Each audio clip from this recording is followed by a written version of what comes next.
I'm Karren. I'm Thomas.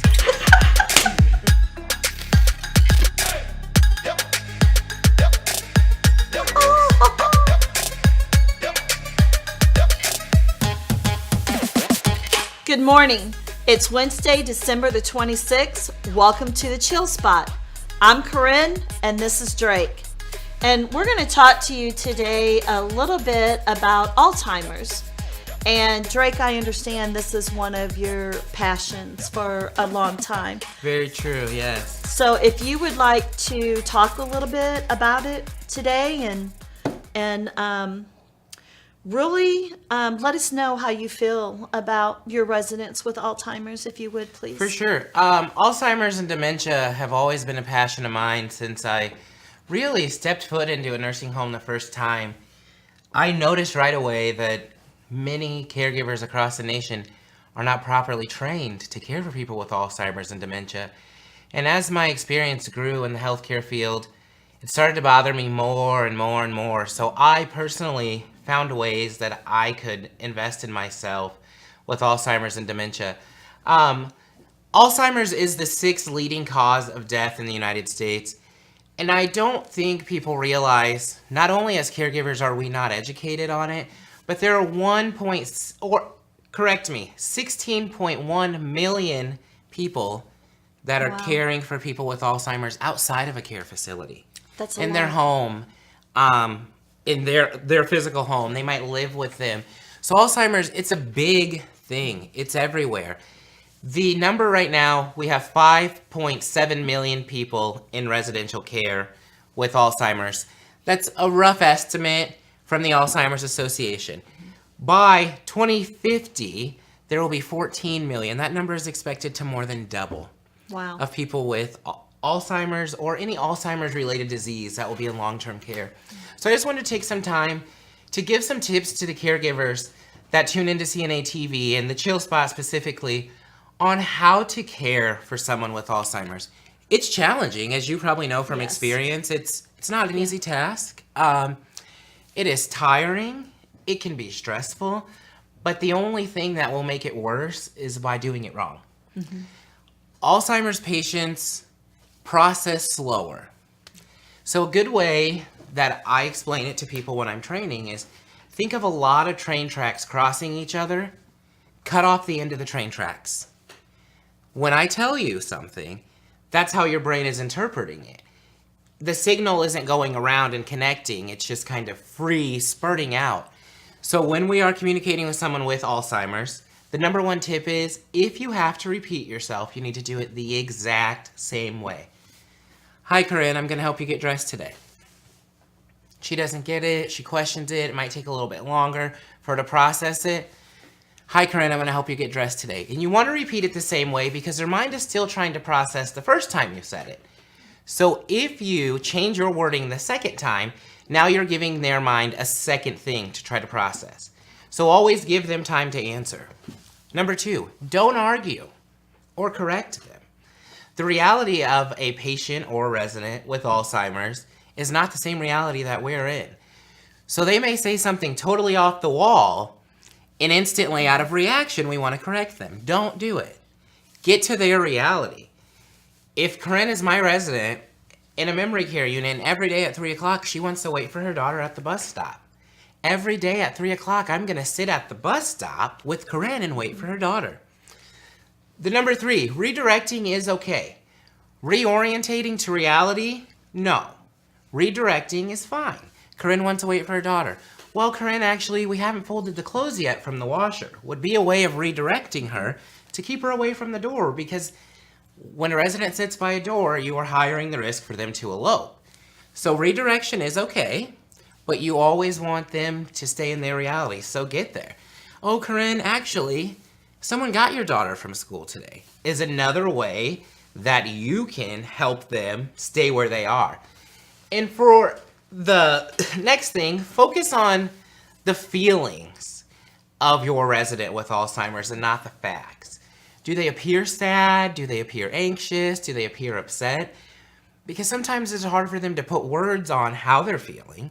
So we need to take the physical cues to help aiding them to be comfortable. Because ultimately, at the end of the day, we work in their home. So another thing is approach them from the front. As you should do with anyone, it is appropriate with communications to approach them from the front, but especially with someone with Alzheimer's. You don't want to intimidate them, ever. I mean, you can't. Right. So you approach them from the front and you get to their level. If they're sitting in a wheelchair, kneel beside them. Don't talk down to them. Get to their level and ask one question at a time. That goes back to when you ask them or give them a directive, say it the same way. Ask one question at a time when you are communicating with someone with Alzheimer's. And then my final tip would be, and we're all guilty of this, if you are engaging in a conversation with a peer in a locked unit, if they can hear you, you are to engage them. Mm-hmm. It is, through a virtual dementia training I've done, hearing is something that is altered with the Alzheimer's disease. So when they hear you talking behind the counter in the memory care unit, very easily they may think you're talking about them. So if you're going to talk in their home, in their common space, you are to involve them in the conversation. And if it's a conversation that they shouldn't be involved in, you have to have it behind a closed door, because we always want to make them as comfortable as possible. Mm-hmm. I know I said that was my last thing. One more. Sundowning is really common. Yes. And you've probably seen yes. it. We're getting to we're in a time of the year that about 4 o'clock, it's starting to get dark outside, and you're going to start noticing those behaviors about that time of day. A way to lower the sundowning behaviors is to keep your resident active through the day. If you walk with them in the hall, you do puzzle games with them, color, keep their mind active, so when the sundowning hour comes, they're tired and they don't have as many behaviors. If they do, the best thing to do is try to relax them. A lot of homes are using essential oils, which I'm a big fan of. Can't use open flame candles, but essential oils, you can put a diffuser. Another good thing, if it's okay to sit with your residents, you wear essential oils and you be the calming person to them. But just always remember to take that extra time and dedication for your Alzheimer's and dementia residents, because they deserve it. And it is a scary disease for them, I can only imagine. So we need to take the time to make them as comfortable as possible. Mm-hmm. And through your time, I mean, you probably worked in different memory care units or locked units, some people may call them. Are there any other specific tips for Alzheimer's patients or residents that you would have? We use a lot of music activities. It seems to calm them down, let them get to a peaceful moment. But the big thing is we have Know Me pages where we can actually go back and say, like you mentioned, the bus. Yeah. We had one gentleman that, 5 o'clock in the morning, he's ready to go to work. Yep. You can't tell him they don't work anymore, but you can say, for example, it's raining outside. Mm-hmm. Well, he always crossed a bridge. So we knew that because it was written down on our Know Me pages that yes. We had asked the families certain questions, and just by watching them, interacting with them. So the bridge would be out. That was a memory that he had and had expressed to us CNAs over and over again. Oh, it's raining. The bridge is going to go out. I won't be able to go back to work. If they argue about wearing a certain pair of pants, certain colored top, just suggest the family, buy 4 black pair of pants, buy 4 purple tops. Yes, I agree. There's no reason to argue with them, whatsoever. But I have been a grandma. I have been a priest. I have been a sheriff. I mean, I have been just about everything. I mean, I could be on the silver screen right now in all the positions that, that I have played.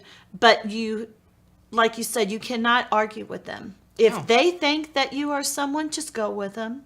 What is it going to hurt? Exactly. I told my friends, I started working as a CNA in high school. I tell my friends in high school, working in the memory care unit is like acting. Mm-hmm. I was way into performing arts, and you get to act every day. Today I might be John. Tomorrow I might be Tom. But that's okay, because that's what made my residents happy. We have a picture up of some of our past members that have gotten involved and done the Alzheimer's walk in their city over some of the previous years past. In about every state, I can almost bet money every state does have the Alzheimer's walk. Find out ways to get out into your community and get involved. Summit Point Senior Living in Iowa, a home that I worked for, they do a casual for a cause. You can wear jeans to work every day for $1, and all that money goes towards the Alzheimer's Foundation. Different places do different things, and if your home's not doing something, reach out to the National Association of Healthcare Assistants if you would like to do something, and we could give you some suggestions. In the last figure I want to give you, something to think about. Every 65 seconds in the United States, someone is diagnosed with Alzheimer's. So keep that in mind and pay special attention and give them special care, the care that they deserve. Everyone deserves great care, so make sure you give them the great care. If you're not knowledgeable on the disease and you're caring for people with the disease, I suggest that you reach out for the education so you can become knowledgeable and care for them the best that you can. When you mentioned the pictures and stuff, you'll see a picture where I did an Alzheimer's walk. And I was unaware of, they actually have a new color, and it's white. And I thought that was awesome because that shows the future, that Yes. we're going to end this horrible disease someday.